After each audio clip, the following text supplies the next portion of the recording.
Doctor Radhakrishnan का नाम आप जानते जरूर होंगे। वो हमारे देश के पहले उपराष्ट्रपति और दूसरे राष्ट्रपति थे।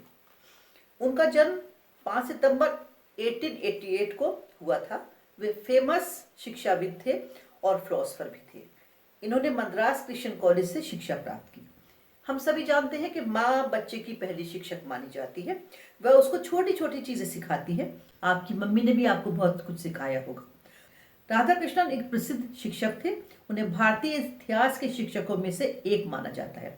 उनका मानना था शिक्षक उन्हीं लोगों को बनना चाहिए जो सबसे अधिक बुद्धिमान हो, क्योंकि शिक्षा का लक्ष्य है ज्ञान के प्रति समर्पण की भावना और सीखते रहने की प्रवृत्ति। डॉक्टर कृष्णन ने शिक्षा का केंद्र विद्यार्थी को माना है।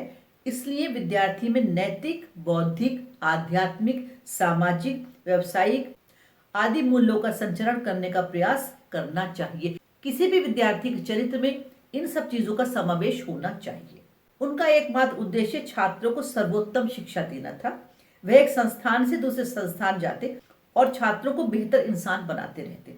उनके छात्र उनसे बहुत प्यार करते थे और उनका सम्मान भी बहुत करते थे।